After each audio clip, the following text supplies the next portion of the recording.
Swayam Prabha. Digital India. Educated India.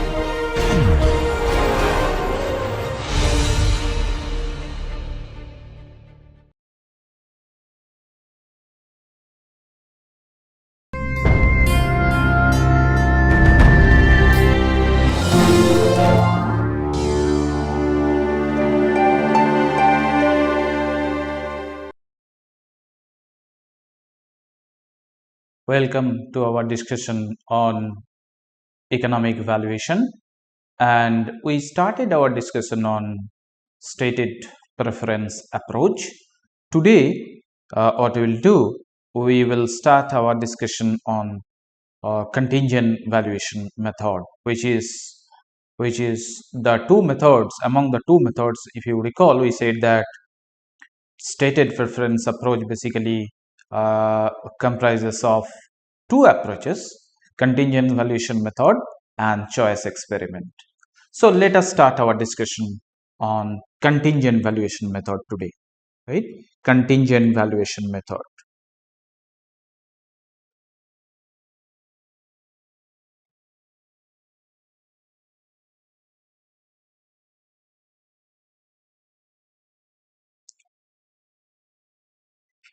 Contingent valuation method.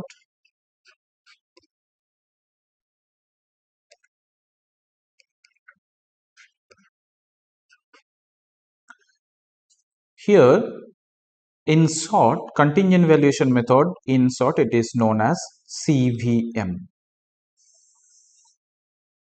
right? So, at the core of this methodology, there is an utility function wherein we assume that individual's utility is actually a function of environmental quality. Let's say that is alpha 0 and or let's say alpha, and individual's income y, which is known as a composite commodity. So utility is a function of environmental quality. Here alpha is environmental quality,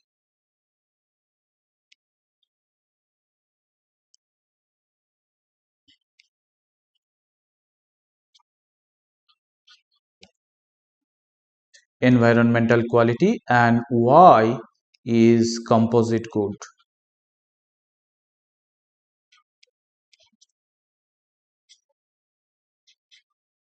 Composite good. So why it is called composite good? Because with y you can actually buy any commodities. That is why income or money is known as composite good in literature. And we also assume, what is the assumption here? The assumption that we make is basically,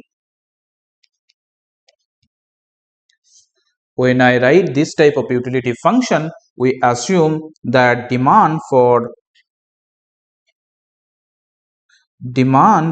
environment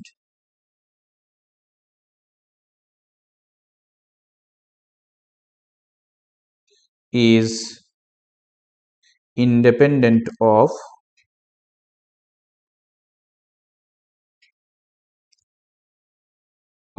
the demand for other commodities.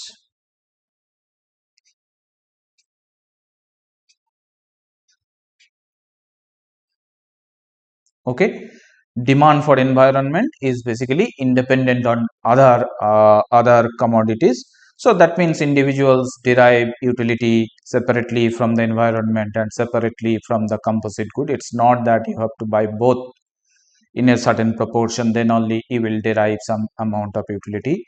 And the relationship, individuals derive some amount of value or satisfaction or utility from this environmental quality alpha and the composite commodity y, and the individual's total value curve looks like this. So let us say that this is a 4-quadrant diagram. Here I am measuring alpha plus, that means an improvement in environmental quality. Here it is alpha minus, that means a reduction in environmental quality, and then here it is y positive, let's say, and here it is y negative, right? And individual's total value curve looks like this. Okay, this is called total value curve. This total value curve is nothing but different combination of alpha and y.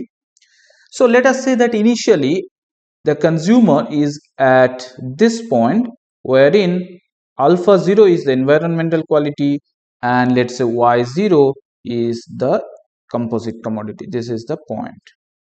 And from here there is an improvement in environmental quality from alpha 0 to alpha 1.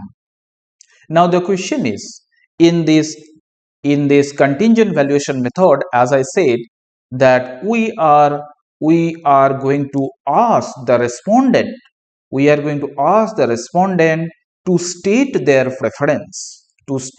preference for certain amount of change in environmental quality. So here there is a change in environmental quality from alpha 0 to alpha 1. So what is the change here? From alpha 0 to alpha 1, where we assume that alpha 1 is actually greater than alpha 0. So obviously when alpha 1 is greater than alpha 0, for a positive improvement in environmental quality, individual's utility will go up. So then for this much of change in environmental quality, what would be the amount that the individual would like to pay? How will you determine that? We have to draw a perpendicular from alpha 1 to this total value curve, and then we have to add this. Let's say this is y1. So that means this y1 is the amount the individual would like to pay for a positive improvement in environmental quality from alpha 0 to alpha 1, right? Now suppose there is a negative change in environmental quality, let's say from alpha 0 to alpha same amount of change but in negative direction, denoted by alpha 1 prime. Okay, alpha 1 prime. So for this, what would be so this is basically y1 is then this amount, y1, let's say this is 0, so 0 y1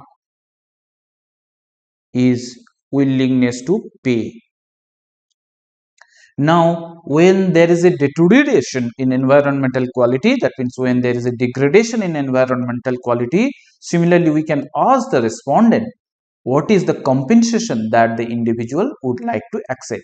So that is called willingness to accept. So obviously when environmental quality degrades from alpha 0 to alpha 1 in the negative direction, individual will like to accept compensation. And how will you determine that? You have to again draw a diagram. You have to, okay, so this is the amount. Okay, this is the amount, which is, let's say, this amount is actually willingness to accept compensation. So from the diagram itself is very clear that for the same amount of change in environmental quality, what is the point we can make? Observation: for the same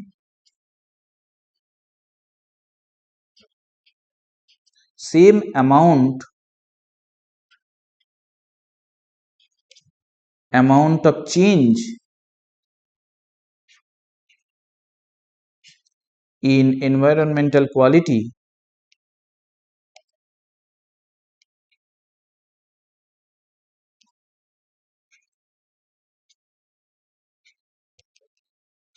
willingness to accept compensation is much higher than willingness to pay. Okay, this is the simple observation we can make, but it has profound implication about the individual's preference. And why does this happen? Why for the same amount of change in environmental quality willingness to accept is much higher than willingness to pay, that is something which needs further attention, and we will discuss in detail about the reasons for willingness to pay is much higher than willingness to accept is much higher than willingness to accept. Willingness to accept is much higher than willingness to pay. This we'll discuss in detail later on. So basically here in this contingent valuation method, our objective is basically to estimate the total value curve of the individual, so that we can understand individual's preference, and also we can estimate the economic value of certain environmental goods and services. And one thing we must keep in mind always, that whenever we are eliciting information about individuals' preference for environmental quality, so we are estimating economic value for a change in environmental quality, right? For example, here we are measuring willingness to pay or willingness to accept for a change from alpha 0 to alpha 1 in the positive side, or alpha 0 to alpha 1 prime in the negative side. So value, economic value, that is also something we have to keep in mind. Economic value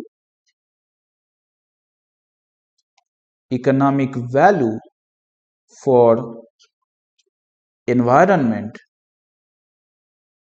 is always estimated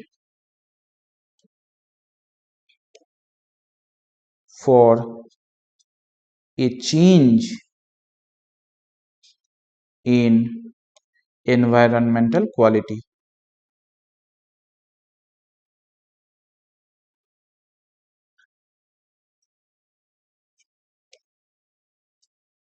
Since there is no direct market exists, what we have to keep in our mind when we create the hypothetical market, we have to create the market in such a way that the individual understands clearly what exactly is the change in environmental quality. That is something we have to keep in mind. Now, in contingent valuation method, there are certain steps. So steps in contingent valuation method or CVM. What are the steps? The first step itself, step 1, is basically setting up the market. Setting up a market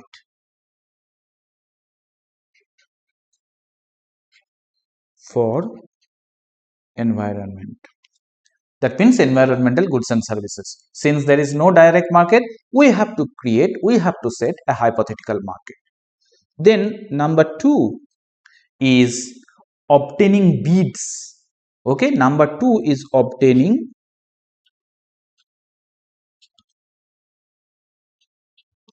bids. And these bids are basically willingness to pay or willingness to accept. Another name for willingness to pay or willingness to accept is called bid, which is used in the literature of environmental economics. That is why once we set up the market, we will collect the bids from the respondents. That means we will ask them about their willingness to pay or willingness to accept for a positive or negative change in environmental quality respectively. Then number 3, once we obtain the bids, we have to estimating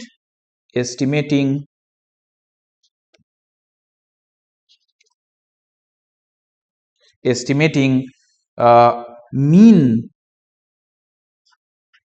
WTP, mean willingness to pay, and at last we have to get the estimating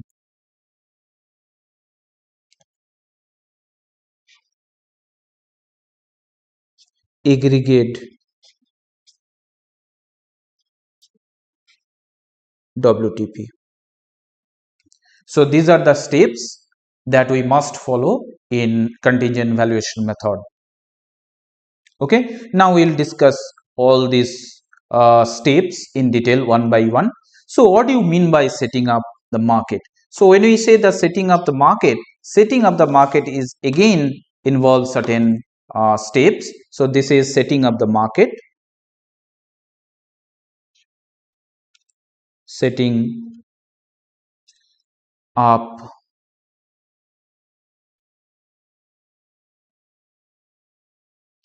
market. So that means this is step 1, and in setting up market, basically that means we are asking the respondents to participate in the market, right? So that means this is market participation.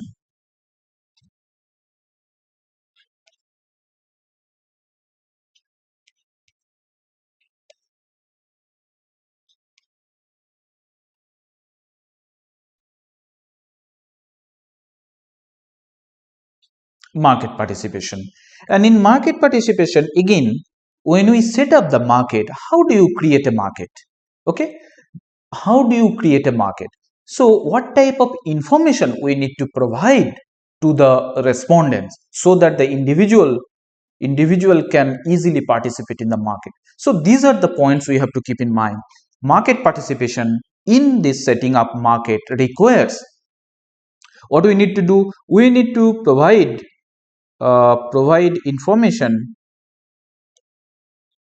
information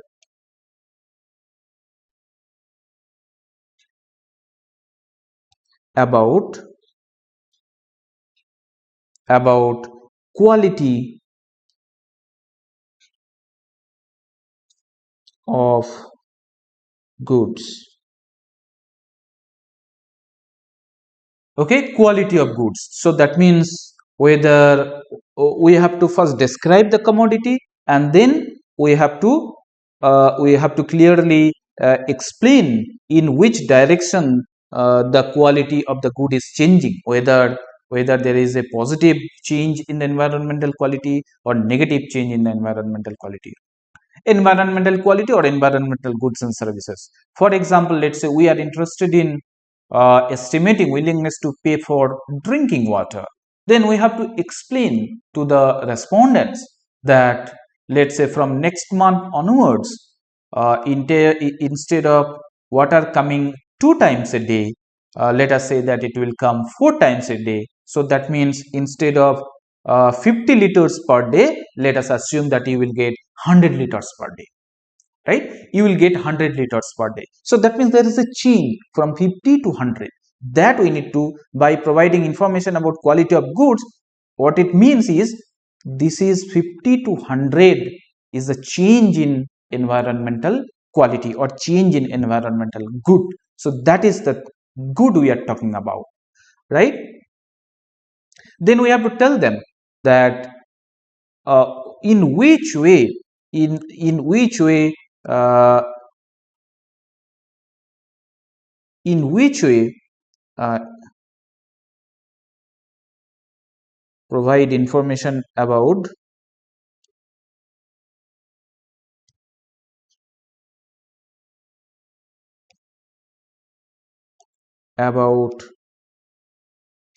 change in utility.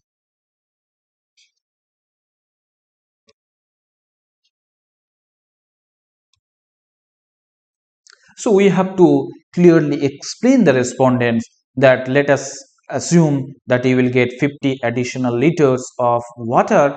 With that 50 additional liters of water, what you can do, you can use it for drinking purpose, you can use it for cooking purpose, you can use it for washing your clothes, or you can use that water even for small irrigation. So how the additional good is going to be utilized, and then what would be your utility change, that also we need to explain to the respondents.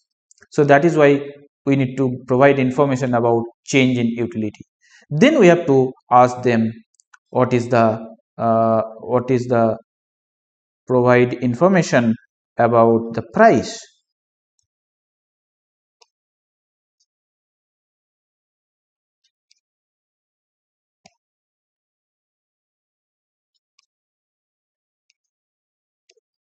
So that means for this additional 50 liters of water, how much you are going to pay, 100 rupees, 150 rupees, 200 rupees, or whatever, right? That also we have to tell them.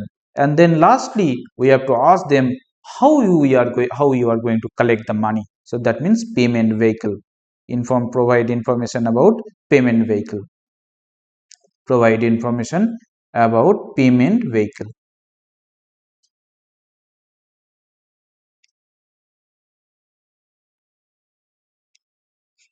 So how will you collect the money? Sometimes it may be collected through your electricity charge. Okay, when you pay money for electricity bill, so this additional water charge may also be added with your electricity bill. That is one way of collection. Or you can separately collect water charges individually and independently from each and every household, right? So in which way you are going to collect the money, that is called payment vehicle. So when we set up the market, these are the informations, these are the piece of information that we need to provide to the market. First of all, we need to clearly describe the commodity, whether you are estimating the value for wetland, or is it value for additional drinking water, or is it value for preserving biodiversity, whatever.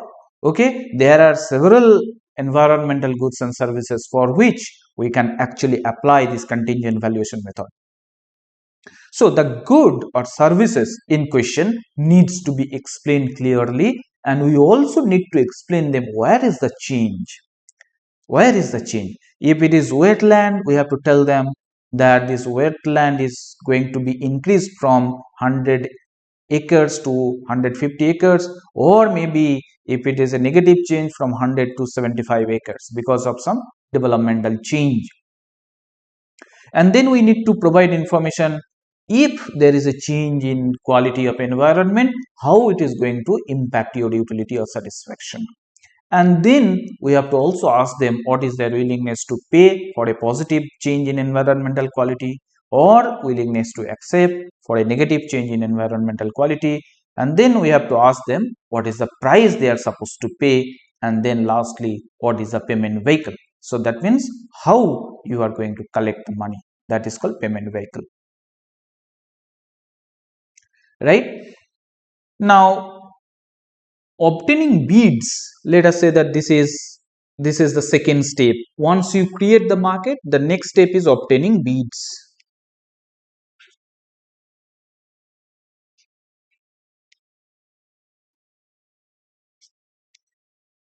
Obtaining bids.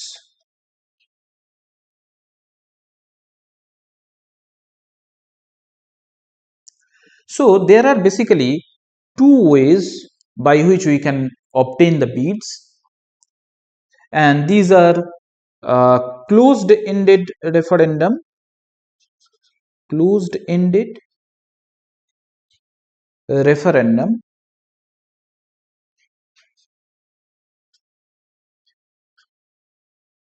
and secondly open-ended referendum.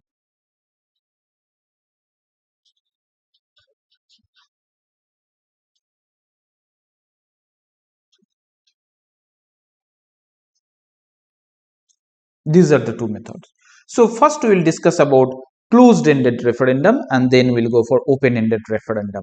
So what is closed-ended?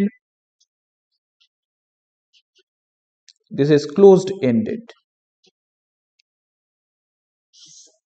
So in closed-ended referendum, we ask a specific amount, ask the respondents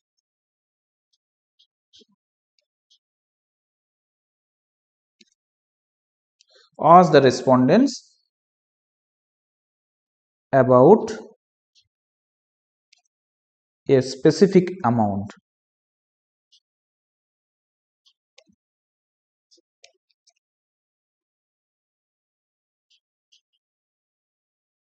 Specific amount, let's say AI. Okay.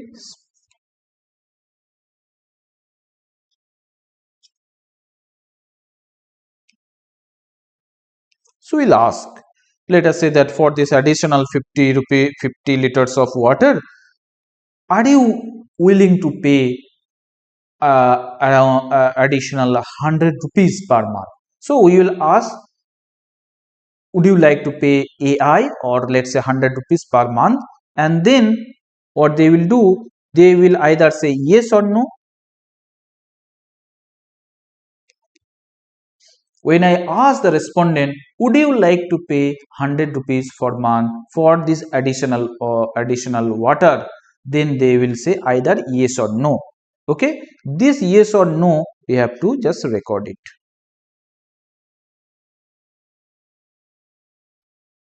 Recording. Now something we need to discuss in this particular case when you talk about this closed-ended referendum. So we are saying that we will ask the respondent about a specific amount. Now the question is, how will you decide whether it is 100 rupees? So that means how to decide. The question is how to decide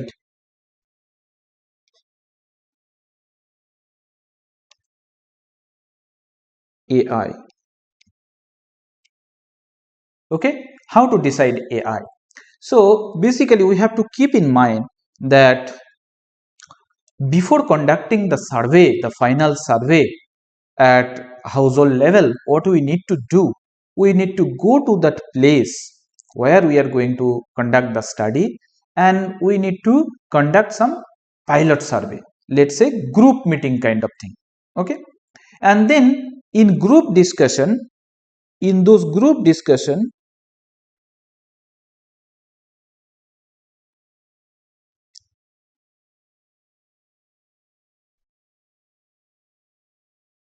from group discussion we need to understand, we need to have some kind of idea about the people's willingness to pay for drinking water in that particular region.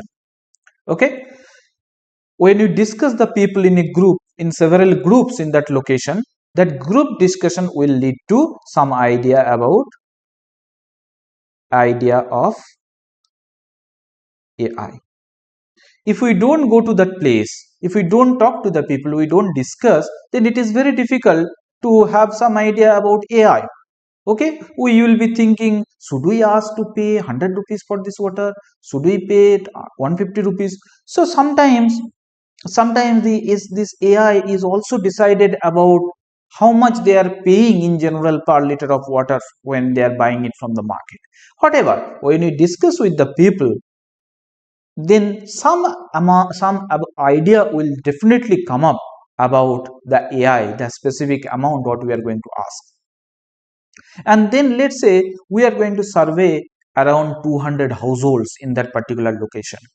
So we should not go and ask the same bid or same amount for each and every household.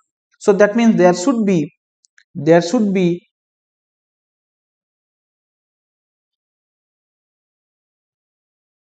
randomness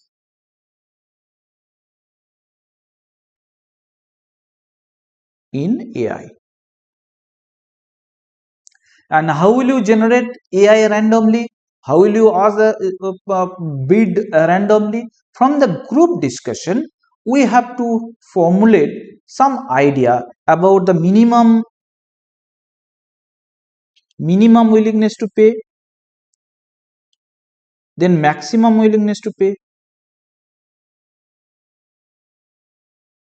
and some average willingness to pay.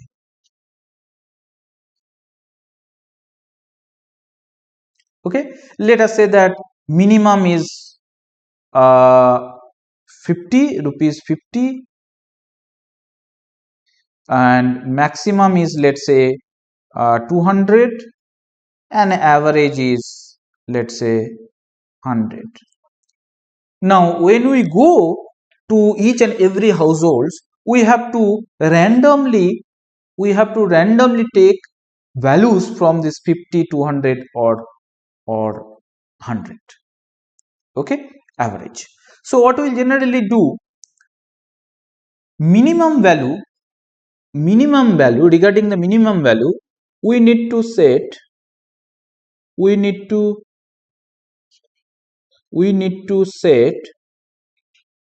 the mean bid amount so that it is accepted by all. Okay, so when you are carefully selecting the bid, we need to select first the minimum bid amount, and then the minimum bid amount should be selected in such a way that it is accepted by all the respondents in that sample, and then maximum bid should be rejected by all.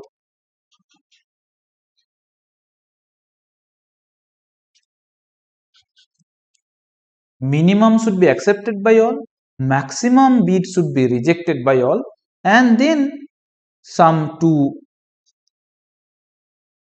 bids around the average. So we have then 4 bids, minimum, maximum, 2 from the neighborhood of average. From these 4 bids, we have to select one bid randomly and ask the individual, and then individual will say either yes or no, and then we will note down that. So that means in that way what will happen, if we generate, if we go each and every individual and then convert that yes or no type question into a dummy variable, let us say that we are generating our dependent variable is now, let's say, yi. So that means you will get, let's say, this is yi is your response variable, so that will take 1 1 1 0 0 0 1 1 1 0 0 like that.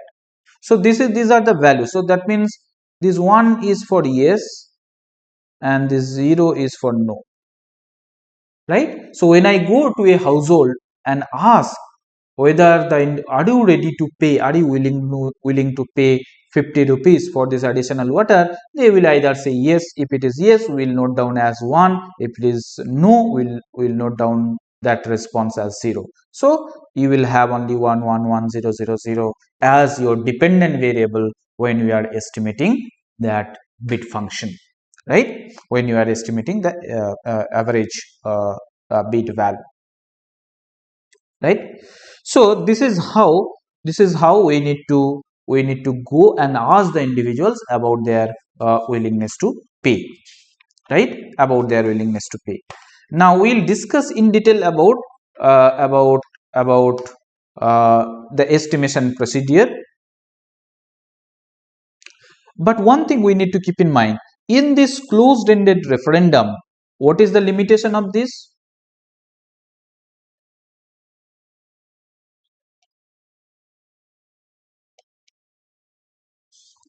The limitation is AI is basically less than equals to maximum willingness to pay.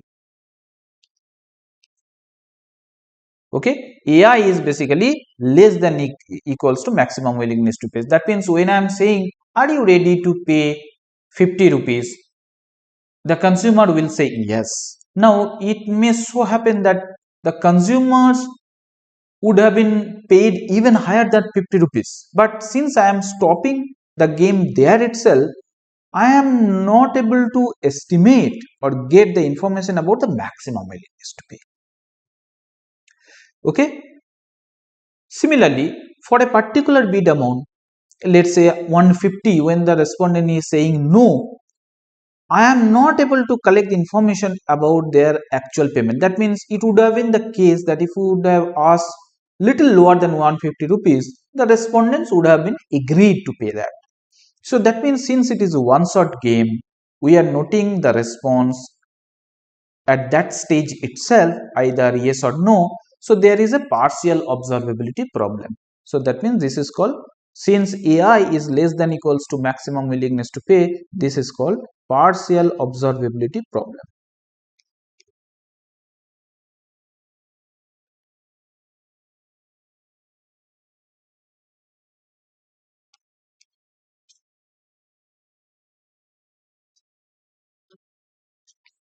which we can actually overcome in open-ended referendum, which we will discuss later. So for the time being, we are going to discuss in this course, we are going to discuss only this closed-ended referendum for estimation purpose, because it is easier to estimate the bid function and mean WTP when we assume it is a closed-ended referendum. Open-ended referendum is little complicated than this closed-ended one. Okay.